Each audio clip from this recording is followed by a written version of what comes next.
नमस्कार। आज हम लोग हैं तपोवन में। तपोवन में आपको सबसे पहले तो ये लक्ष्मण झूला मिलेगा। ये है लक्ष्मण झूला जो कि गंगा के दोनों किनारों को मिलाता है। अगर आप नीलकंठ महादेव के दर्शन करना चाहते हैं तो इस लक्ष्मण झूला से आप आ सकते हैं।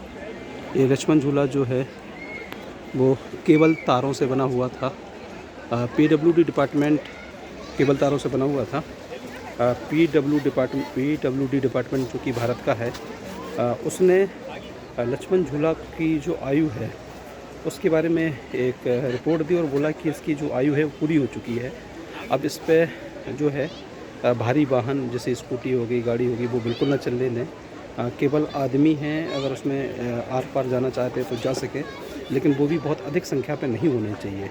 और बोला जा रहा है कि पीडब्ल्यूडी डिपार्टमेंट और उत्तराखंड सरकार पीडब्ल्यूडी डिपार्टमेंट के माध्यम से यहाँ पर एक जो है एक ब्रिज बनाना चाह रही है, फाइबर ब्रिज, कांच का जैसा चाइना में है, उसी तरीके का एक ब्रिज बनाने की उनकी योजना है, ताकि इस जगह को फिर से इस जगह से कनेक्टिविटी की जा सके।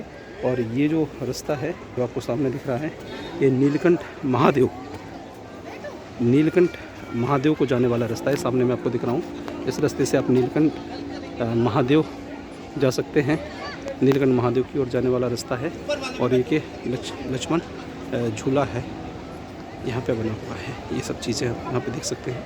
ये गंगा बह रही है, ये लोग राफ्टिंग कर रहे हैं, और कुछ अगर आप बोटिंग भी करना चाहें तो यहाँ पर बोटिंग की सुविधा भी उपलब्ध कराई गई है। और ये जो सामने वाला रास्ता है, ये आगे इसके आगे एक जगह मिलती है शिवपुरी, और शिवपुरी से होकर के ये जो राफ्टिंग है सीता सेतु तक जाती है, सीता पुल तक जाती है। ये देखिए चिड़ियाँ उड़ रही हैं, एक क्रमबद्ध तरीके से पक्षी हैं जो जल में विचरण करते हैं, और इसी लक्ष्मण झूला के जो पेड़ हैं यहाँ पर ही विचरण करते हैं। ये है आपका लक्ष्मण झूला। लक्ष्मण जो कि भगवान श्री राम के साथ जो युद्ध पर थे रामायण में, उनके अनुज थे। इन्होंने जब वानप्रस्थ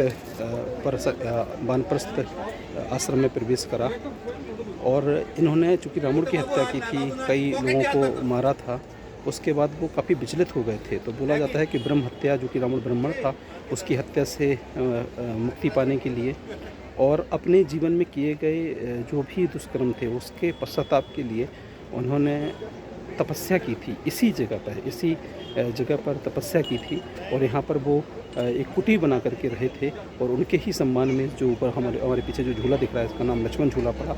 और तपोवन लक्ष्मण की तपस्थली बोली जाती है, क्योंकि लक्ष्मण जी ने यहाँ तपस्या की थी, इसलिए तपोवन कहलाया। और इससे अगर थोड़े ऊपर आप चलें तो आपको मिलेगी देवप्रयाग वही जगह है जहाँ पर गंगा मानी जाती है, जो कि देवप्रयाग से बनती है। तो देवप्रयाग में जो रामचंद्र जी थे, राम भगवान थे, उन्होंने वहाँ पर तपस्या की थी। और लक्ष्मण जी ने अपने जीवन में जो वानप्रस्थ आश्रम के समय जो अपने पापों का प्रायश्चित किया था, वो इसी तपोवन में किया था। तो ये तपोवन जो है वो राम की तपस्थली है, लक्ष्मण की तपस्थली है। और जो देवप्रयाग मिलता है वो राम की तपस्थली है। और बोला जाता है कि ये देहरादून ज़िले में नहीं बल्कि पौड़ी डिस्ट्रिक्ट में आता है। तो ये है तपोवन। ये देखिए गंगा घाट, ये लक्ष्मण झूला के नीचे वाला इलाका है। ये देखिए लक्ष्मण झूला आपको दिख रहा है, ये एमकेश्वर ब्लॉक। और ये गंगा बिल्कुल शांत, पर बहाव बहुत तेज़ है इसका। ये लोग यहाँ पे आ रहे हैं, और अगर आप इसी रास्ते को आगे सीधे रखे चलें तो आप पहुँच जाएंगे राम झूला के पास। तो यह है गंगा घाट।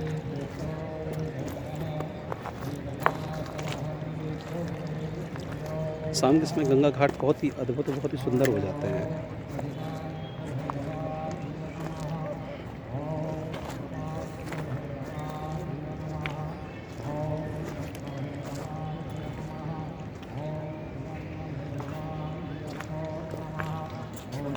यहाँ पर आप गंगा का बहाव स्पष्ट देख सकते हैं, कितना तेज़ी से गंगा बह रही है।